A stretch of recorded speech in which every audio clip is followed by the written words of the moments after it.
Hello, my name's Michael Conneely, and this video is all about the August full moon. The August full moon is our deep call to needed revolution. It urges us to become our hero self. The essence of the energy of the full moon of the 19th of August and the period around it calls each one of us to bring in our needed revolution and to work on this now. I say that this is a time for revolution because of the Mars to Uranus transit of the 14th of July last month, which which was followed by the Mars to Jupiter transit of the 14th of August. Plus a whole range of other key factors which prevail. There's actually really positive revolution offered to each one of us now. But we have to realise that good and needed revolution comes to us at this particular time with some pretty fraught, disorientating energies as well. So let's not get drawn down into the messy, polarising, fear-filled energies that some of the aspects around this full moon are creating. We have to realise that the surrounding energies, some of them are very, very fraught and simply don't get drawn in. This full moon's energies calls us to look far deeper to see what our needed revolution actually is.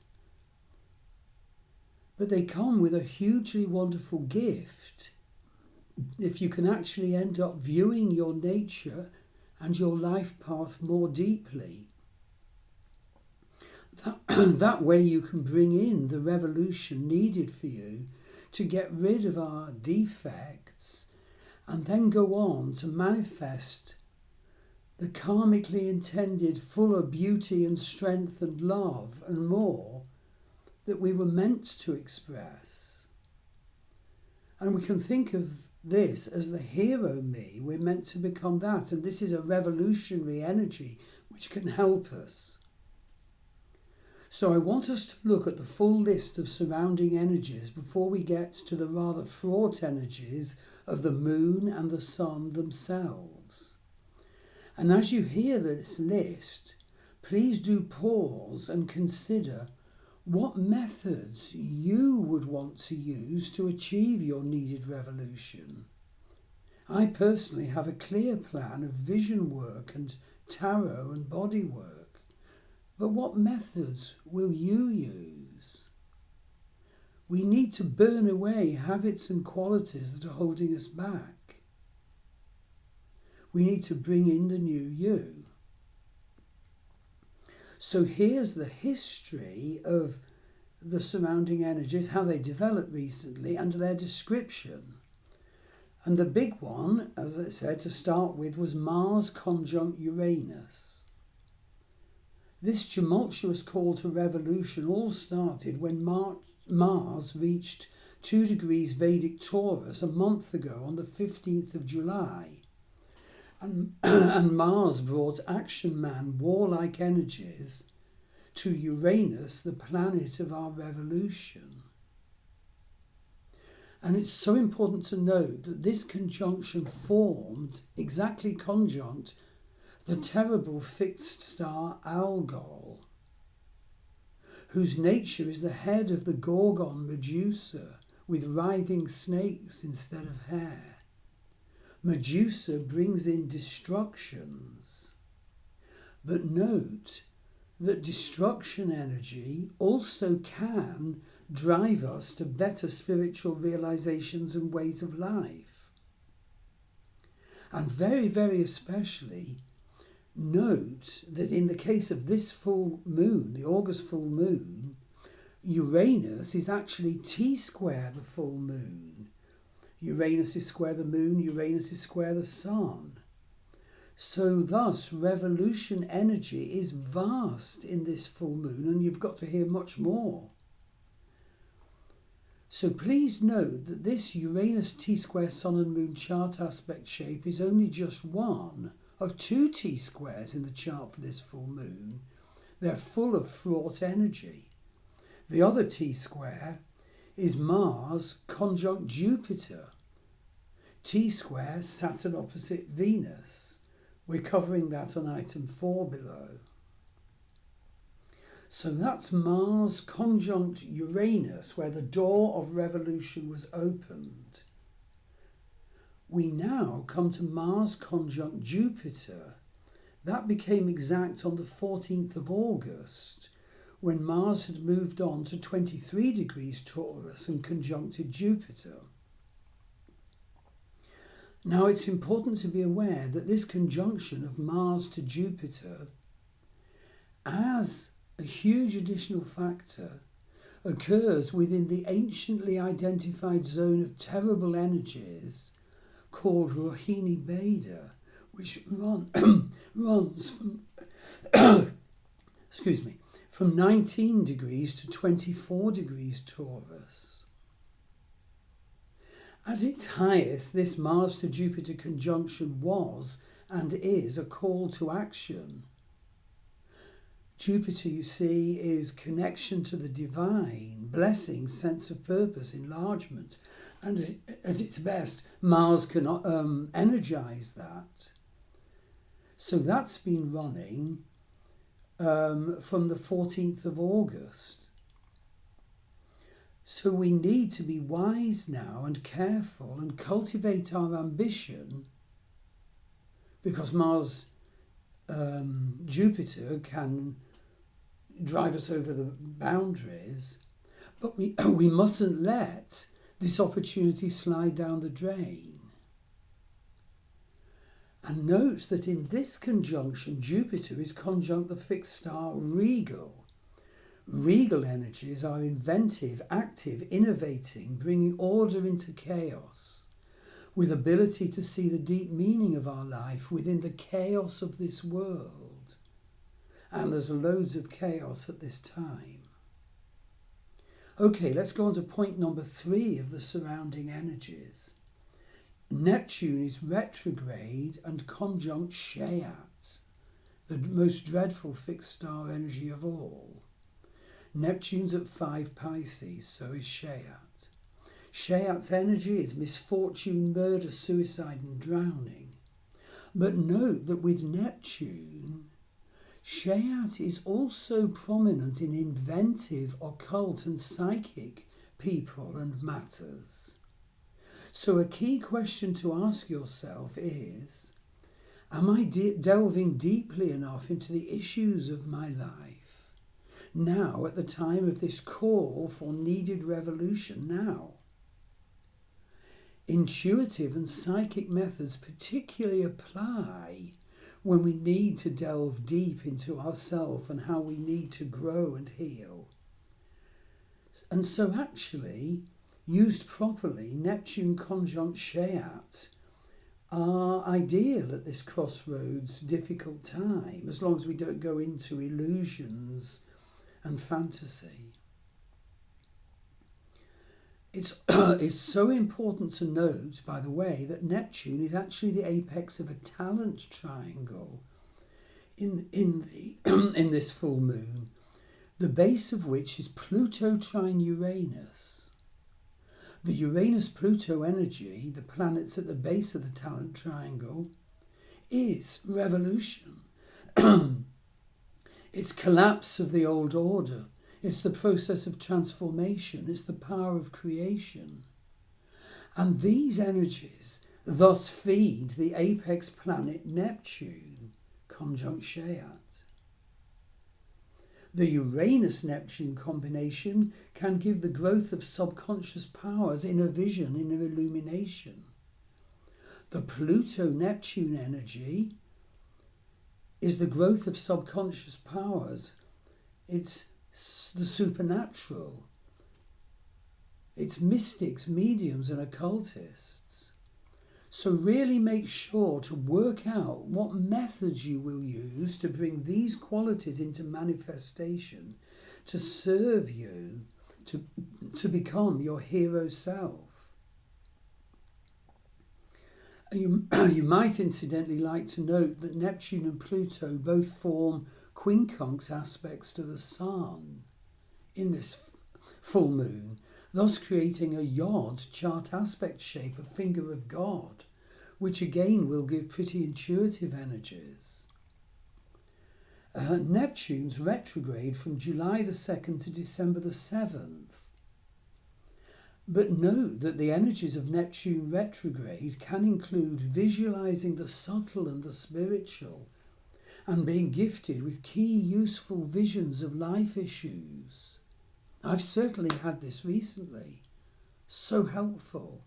It can assist us in the stripping away of our delusions. Point number 4, Saturn is retrograde and opposition Venus. So an additional factor in this full moon is that Saturn is at 23 Aquarius, retrograde and opposition Venus in Leo.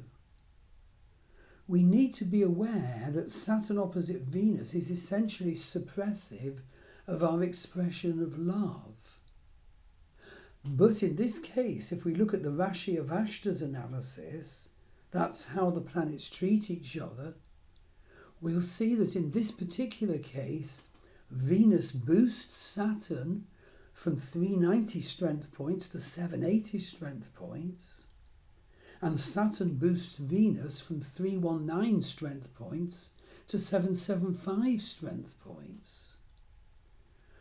What this Venus-Saturn exchange normally means is that love can really flourish here if we see that it's the simple things in life and valuing the simple things in life that can make love really flower. Saturn is actually the strongest planet in this chart. So do be aware also that Saturn is Lord of Karma. And his influence on Venus now, with Venus so strong in Venusian energies in its own nakshatra of Purva Palguni, well, Saturn might be showing up our deficiencies now in Venus-type matters of love and sexuality now. But with the divine purpose of healing our karmas around love now. So important to be aware that's around. Point number 5 of the surrounding energies is the nodes of the moon. Ketu, the south node, is at 14 Virgo, which is a supreme call to each of us to sort out our health and healing issues now. Interestingly, now Ketu is conjunct Lilith, that's Black Moon Lilith. And Lilith carries the energy of what each of us has buried in our unconscious and our shadow side. And buried material can in fact include our wild side that we do need to understand and properly use for our needed best in our life rather than just having it suppressed. Rahu, the north node, is opposite at 14 Pisces. And this is a supreme offering to each of us to increase our intuitive and visionary abilities now, and to use them positively now as guidance to the best solution through the messy, fraught energies that surround this full moon and all these times we're in. So point number 6, Mercury is retrograde at 1 degree Leo in Magha Nakshatra. And thus we need to be prepared and aware that Mercury retrograde happenings will be weirder even than usual because Mercury is in a Gandanta zone, the Cancer to Leo Gandanta zone at 1 Leo. And Gandanta zones are ever so unsupportive of matters of this world.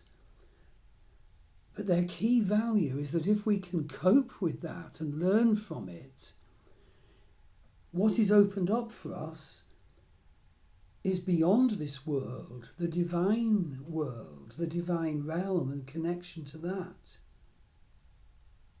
So Gandanta planets can be awful until we sort of learn to find their divine message. Point number 7, Chiron is retrograde and Gandanta. Chiron is at 29 Pisces, that's deep in the Pisces Aries Gandanta. Water sign to fire sign is the definition of Gandanta. Let's not waste this opportunity of Chiron, 29 Pisces in the Gandanta, to bring divine recognition to your existential wound. What is your Chiron existential wound and all the other wounds?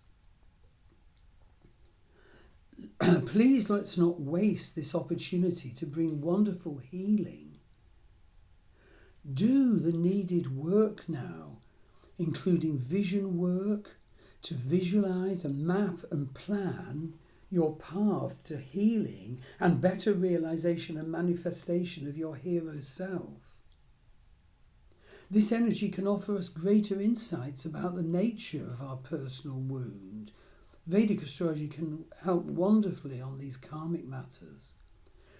Partly because Chiron is retrograde now, partly because Chiron's in one of the unsupportive Gandanta zones, where the sheer unsupportiveness and experience of our wounds that way can potentially open us to connection to the God realm beyond and the insights that offers us. So having looked at the vast surrounding energies to this full moon, let's now look at the energy of the full moon itself.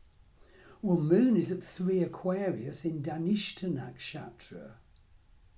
Now, moon in Dhanishta Nakshatra can be marked with anger problems, relationship disharmony. So hear this, be prepared. Don't let disharmony distract us from our key project of bringing in our own special needed revolution now and becoming more our hero self. So that's the moon of this full moon. Well, the sun is strong at 3 Leo, the sign it rules. It's in Magha Nakshatra, the space where ancestral issues run big. But this strong sun can assist us in standing up as our new proper self. We can connect to that strong sun energy and be a self, but a more hero self that we're working better to express. So the energy of the day of the full moon basically is tension. 2 T-squares dominate the day. We've mentioned these. Sun, Mercury oppose the moon, each squared by Uranus as the apex of the T-square. Saturn is opposite Venus, each squared by Jupiter and Mars as the apex. Gosh, the tensions all around and within this full moon are devastating. Now, the Vedic chart of this full moon is very Kalsarpa Yoga-ish. That's because all the Vedic planets except for Saturn are to one side of the nodal axis. And this will further increase the potential for divisiveness or sensationalism, so we mustn't get involved in any of that. And note also that this full moon is a supermoon. In other words, it occurs during one of the periods of the moon's closest approach to the Earth. That's due to the moon's elliptical orbit perigee.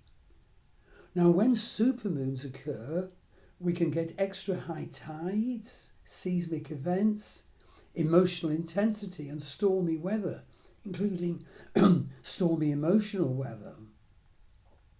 So I would suggest it's really important to note that this full moon is so full of tension, so that on the day of the full moon and the surrounding days you don't give in to the tension, you don't get diverted.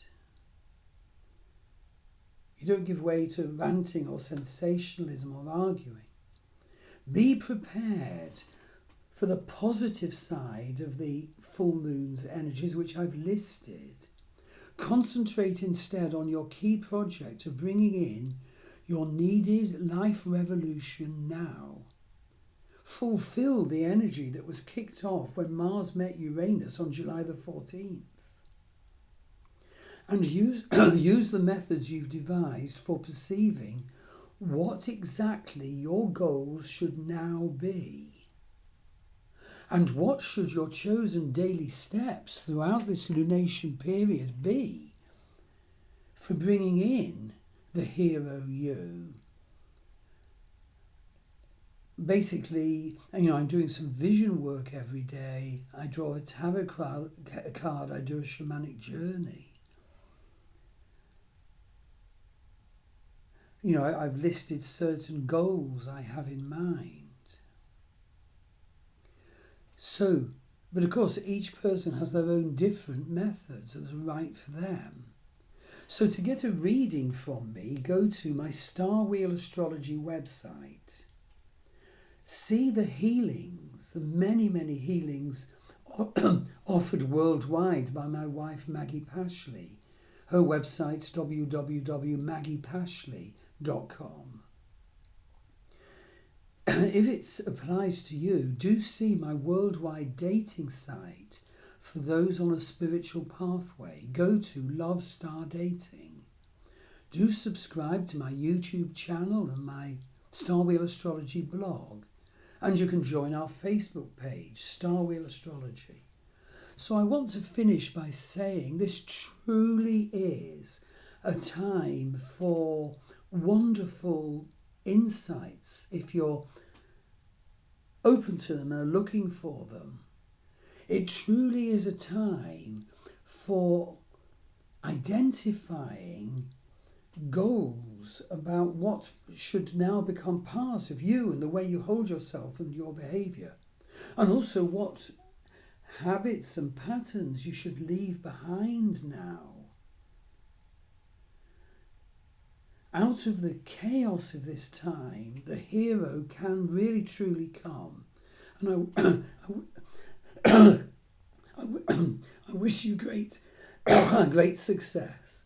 And of course I end by apologising for my croaky voice. I've had a sort of chest trouble for about 3 or 4 weeks now, and hopefully it will be going soon. So all the very best.